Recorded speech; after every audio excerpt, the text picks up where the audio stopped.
মসজিদে দাঁড়িয়ে বক্তব্য রাখাটা আমার একেবারেই পছন্দ না। ফেরেশতা আল্লাহ পাঠিয়ে দিয়েছিল, সেই এক ফেরেশতাকে আল্লাহ তার কাছে ফেরত নিয়ে গেছে। যতদিন বেঁচে আছি ওসমান হাদির মতো যেন বেঁচে থাকতে পারি। এই যুবক যেই সাহস দেখিয়েছে,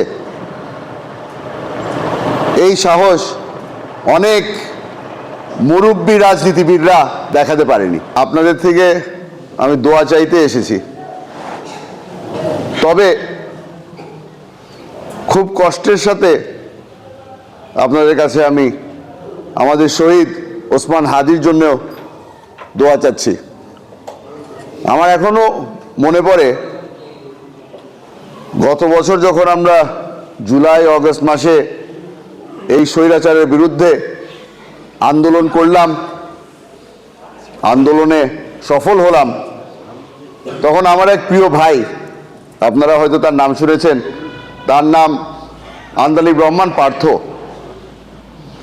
সে খুব সুন্দরভাবে একটা কথা বলেছিল। সে বলেছিল এই জুলাই মাসের আন্দোলনে আমরা বিজয় হয়েছি কারণ কিছু ফেরেশতা আল্লাহ পাঠিয়ে দিয়েছিল আমাদের সহযোগিতা করার জন্য। আজকে কষ্টের সাথে বলতে হয়, সেই এক ফেরেশতাকে আল্লাহ তার কাছে ফেরত নিয়ে গেছে। আমরা সবাই তার জন্য দোয়া চাইব। আশা করি আপনারা সবাই তার জন্য একসাথে এই জুম্মার নামাজে দোয়া করবেন। অনেক ধরনের ষড়যন্ত্র চলছে, আপনারা সকলেই জানেন। আপনারা সবাই কম বেশি দেশের রাজনীতির সাথে জড়িত। আপনারা সকলেই টিভি দেখেন, খবর দেখেন। সেই কারণে আপনাদেরকে বলতে হয় যে আমরা সকলেই এখন যারা যারা রাজনীতির প্রথম কাতারে আছি, সবাই হুমকির মুখেই আছি। আপনাদের থেকে একটা অনুরোধ, যতদিন বেঁচে আছি ওসমান হাদির মতো যেন বেঁচে থাকতে পারি। এই যুবক যেই সাহস দেখিয়েছে, এই সাহস অনেক মুরব্বী রাজনীতিবিদরা দেখাতে পারেনি।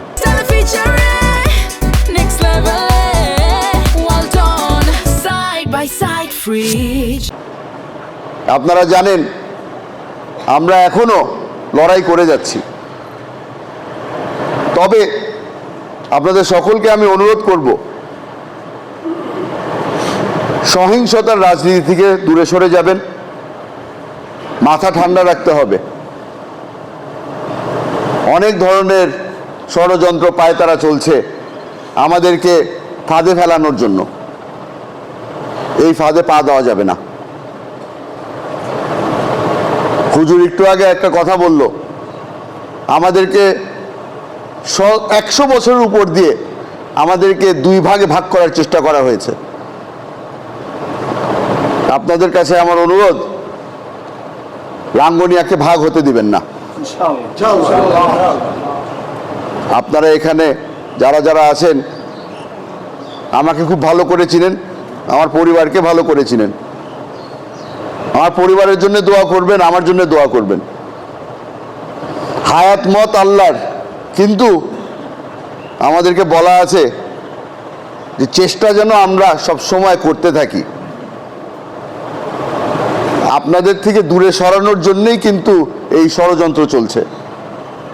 ওয়াদা করলাম আপনাদের থেকে দূরে সরে যাব না। আজকে আমাদেরকে বলা হয়েছে ওসমান হাদির জন্য দোয়া করতে। তবে আমি এর সাথে একটা নাম যোগ করতে চাই।